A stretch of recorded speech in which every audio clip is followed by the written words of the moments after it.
Please. I have a question from Rita Mazalevsky. Mrs. Mazalevsky's context can be summarised as follows. On page 26 of the annual report, under cybersecurity risk, it says, as a bank, we handle a considerable amount of personal and confidential information about our customers across multiple geographies in which we operate. And cybersecurity threats continue to evolve, becoming more sophisticated and increasing in volume, and our approach draws on multiple layers of security testing and intelligence, seeking to ensure sustainable security practice to protect information and assets.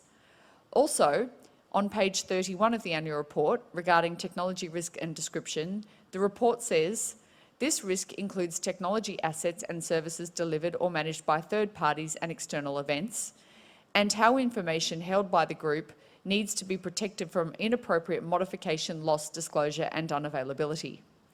Her question is, isn't it true the bank or the group cannot protect its customers' personal and confidential information 100%, particularly through its third-party relationships? Thank you for the question, Rita. I'll give a high-level overview as to how the board looks at this topic, and Shane, if you want to add anything on the detail, but let me just step back and say, particularly given the last 24 months, cybersecurity and data protection are absolutely top of mind for your board, as you would expect. We've spent quite a bit of time on this. Jane Halton has been chairing the Digital Banking and Technology Committee, which goes in detail and in depth into looking at our protections and our overall stance and strategy. We operate our own cybersecurity operations center. We have a cybersecurity chief who's typically come from government. We have all the usual things you'd expect to see in a large company around application patching, segmentation of systems, ongoing real-time monitoring, attempting ourselves to see if we can break the system.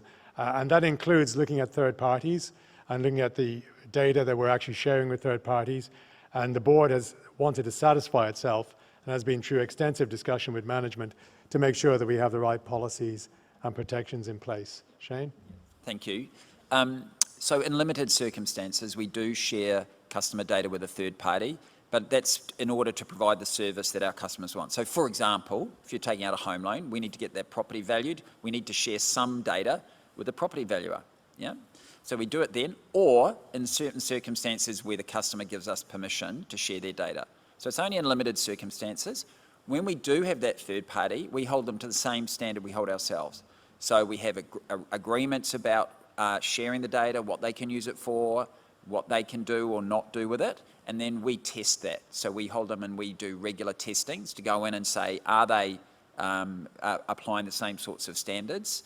And, you know, this is an area of increased investment and scrutiny, and I know the board and management take it very seriously.